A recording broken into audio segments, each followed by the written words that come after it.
I used to believe that there's no such thing as a perfect diet, that as long as you hit your calorie goals, your protein goals, your macros, you can eat whatever you want, right? You can eat fast food, you can eat desserts, as long as you're hitting your target macros. But trying this approach for a couple months, I didn't see the results I wanted to see, and I just felt horrible. I wasn't seeing improvements in my strength in the gym. I was more tired than I usually am, and I just didn't like counting my calories or counting calories, tracking macros. It just wasn't for me, right? And I tried this maybe like 4 years ago, and then since then, I haven't tracked a single calorie, but I've seen better results just because I follow a few guidelines and a few priorities that I try to hit on a day-to-day basis. Now, am I saying this is the perfect diet? Who knows? It could work. It could work amazing for you. This is just what's worked for me, and these are just things that I try to think about on a day-to-day basis when assessing my nutrition choices, right? So what I consider the perfect diet is something that allows you to see results that you want to see. So whether that's building muscle or losing fat, gets you those results. Number two, it's something that's sustainable. So something that you want to be doing for the rest of your life or at least a few years. Something that's flexible. So let's say you have a work thing that came up, or you have a family trip or a vacation or whatever, or you get sick. Your diet, or the perfect diet, has to be able to account for those things and have clear ways to, adjust accordingly. Right? And if it's all those things, if it sees results, sustainable, it's flexible, it's something you can stick to for a long time, then I would consider that the perfect diet, right? Because at the end of the day, all you want to do is see sustainable results. If you see that, you're good. What more can you ask for? Right? And I think having a clear list of priorities is an easy way to achieve this goal, right? Of having the perfect diet. So number one, first priority, no matter what, that you want to focus on every single day is protein. Right, I'm sure this is not new information. You've heard, oh yeah, protein's key. But why is it so important? Number one, it's the most satiating and filling macronutrient. So a high protein diet automatically regulates your appetite. You'll have less cravings for, junk food, for sweets and all that stuff. Number two, it directly contributes to muscle growth and muscle recovery. So if you're crushing yourself in your workouts, if you're going ham, getting stronger, training to failure, but you're under eating protein, you're not going to recover and you're not going to build as much muscle as you could have. So you definitely want to be prioritizing protein. At least eat 1 gram of protein per pound of your goal weight. So let's say you're 160, you want to get up to 200 grams of protein. Let's say you're 200, you want to get up to 180 grams of protein. Very simple. Don't need to be a math genius to figure that one out, right? And the easiest way to hit your protein goals is by splitting them up into even feedings. If you try to hit 150 grams of protein in one meal, it's going to be very difficult. It's obviously doable. It's going to be difficult. If you try to space it out across 3 meals and a snack, it's going to be a lot easier, a lot simpler, right? And even with your meals, you can have multiple protein sources per meal. You can have steak, eggs, potatoes. You don't have to just stick to one protein source per meal. And another tip that's going to help you is just having a few go-to high-protein snacks, whether that be Greek yogurt, cottage cheese, protein bars. Just have them stocked with you at all times. So when you get hungry between meals, you can just, snack on some protein. Number two is food quality, right? This is a big one. A lot of times people, they think calories in and calories out are the only things that matter. And obviously this is just the law of thermodynamics. If you, eat less calories than you burn, you lose weight, right? Simple as that. But food quality matters a lot for a few reasons. Number one is the micronutrients, right? If you're having whole foods, high quality organic foods, you're going to be getting a lot of micronutrients that are just going to make you feel better and perform better. Number two is taste, right? You don't want to be eating food that's low quality, just opting for only the cheapest stuff, right? You want to prioritize your nutrition. You want to invest in your nutrition. So you want to get those micronutrients. You want to have food that tastes good. And just those two things alone are going to make your diet a lot easier to stick to, and you'll see better results as well. Number three, this is the third priority, and it's satiation. So if your goal is to lose fat, you want to make your meals as filling as humanly possible without having them be super high calories. And if your goal is to build muscle and gain weight, you're a hard gainer, you struggle to gain on weight, you want to make your meals less filling, but a lot of calories, right? Because you don't want to be full all the time, stuffing yourself, trying to gain weight, and you don't want to be hungry all the time, trying to resist every craving you have. When you're losing fat, you want to be full, and when you're gaining weight, you're going to have to be full to some degree, but you don't want to be stuffed every single meal. So let's just take the fat loss, for example. Ways to maximize satiation. Number one is the most elite best carb source for satiation is white or sweet potatoes. Make sure you bake them in a bit of olive oil, put them in the air fryer, oven, some seasonings. Delicious, super voluminous, very filling, and actually the most filling carb source out there. Then, of course, fruits and vegetables will be key. And then also just opting for leaner protein sources like white fish and shrimp. These will be the most satiating options for you.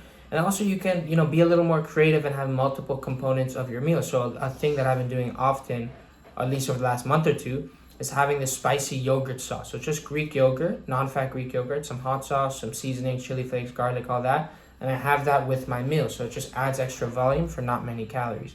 So if your goal is fat loss and you feel like you're always hungry, it's going to be difficult to actually stick to your diet. It's going to be difficult to not cave and binge eat. It's going to be difficult to be consistent. But if you're full, then what's the issue, right? There's no issue if you're full between meals, full after your meals, then there's no problem losing fat. So that's why it's a top 3 priority, satiation. Make sure you prioritize that. Number 4 is taste. If your meals taste like crap, you're not going to stick to it. You're going to dread your diet. The whole experience is going to suck, right? So you actually want to get decent at cooking. You don't have to be a master chef, but just watch a few YouTube videos, get decent at cooking, understand seasonings, understand a few basic cooking principles like how to sear things, how to saute things, basting these things, use garlic, use butter. It's not hard to be, a decent cook. And if that sounds too daunting, then you could get a private chef, you could have your girlfriend or your wife cook. But honestly, man, I believe that every man should know how to cook to some degree, to cook decent, healthy, tasty meals. It's such a high value skill that's just going to serve you. You shouldn't be depending on someone else for all your meals, right? So you want to make sure obviously your food tastes good, so you stick to it.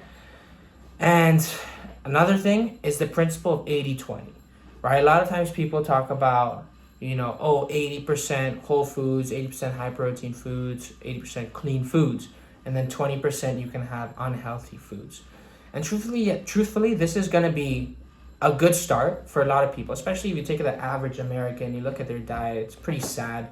Cereal in the morning, hamburgers, fries, it's not good, right? So for the average person, going and adopting the 80-20 split, where 80% of your diet's whole foods, high protein foods, 20% more fun foods, processed stuff, that's going to be beneficial for sure. But I don't think you should stop there.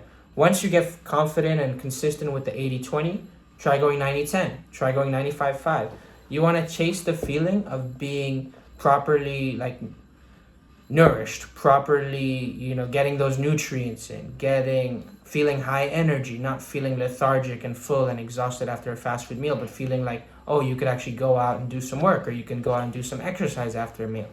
That feeling after a meal that's satiating, but not like you overate and stuff yourself, chase that feeling, right? Because a lot of times when you eat fast food, when you eat low quality food, number one, the servings are just big, but also because of all the dopamine with every single bite, you just want to eat more and more and more. And then 10 minutes later, you realize you overdid it, you overate, and then now you feel like crap, right? When you're eating clean, healthy foods, that usually doesn't happen because you get full a lot quicker. It's a lot easier to get full of 600 calories of chicken and potatoes than it is to get full of 600 calories of fries. 600 calories of fries, I could eat that in 2 minutes, easy. But 600 calories of grilled chicken and potatoes, that'll take me 15 minutes, 10 minutes to eat, right? So you want to make sure that you're not just settling for 80-20, and if you can do that, no problem. Go to 90-10, go to 95-5, right? The more whole foods you get in your diet, the cleaner your diet is, the better you'll see results, right? Why settle for 80-20? And the truth is, it's even if you follow all of these guidelines, right, there'll still be little nuances that you have to apply on your own, and you have to actually figure that out. So for example, right, let's say you live in a cold place and you don't get much sun for a few months of the year, right? In that case, part of the perfect diet for you would be supplementing with vitamin D during those months, right? Because you're not getting enough sunlight, right? Or let's say you are training for some sort of endurance sport, right? Then you might need more carbs pre and post workout, or you might need to, alter your diet in a certain way. So obviously if you have different goals, you might need to make these slight changes. But this template or this way of thinking, this way of looking at your diet as a list of priorities that you want to hit, and looking at what's the end goal of what your diet should help you achieve, this concept or this way of, you know, conceptualizing it or thinking about it has helped me a lot. It's helped my clients. So I'd highly recommend, if you, you know, have tried other diets in the past that are more on the restrictive side of things, so let's say carnivore, keto, low carb, or whatever, that are just like eliminate certain food groups, try looking at your diet from this angle. Watch this video again, save this, and see if you're able to, you know, see more sustainable results. Let's say you lose weight slightly slower, you know, because you're not counting calories or you're not restricting anything. So let's say you only lose 4 pounds a month, but you're able to lose those 4 pounds a month every month for the next 2 years, right? That's 100 pounds, basically 100 pounds of weight loss in 2 years. Versus if you do like carnivore, if you do something keto or something very restrictive, and you lose 10 pounds a month, but you're only able to stick to it for 2 to 3 months before, you know, quitting, reverting back to your old habits.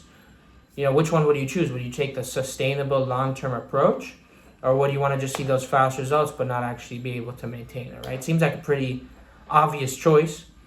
But yeah, I don't want this video to be too long. It's already at 11 minutes. So if you found this helpful, then, you know, drop a like, drop a subscribe, and appreciate you. Stay tuned for the next one.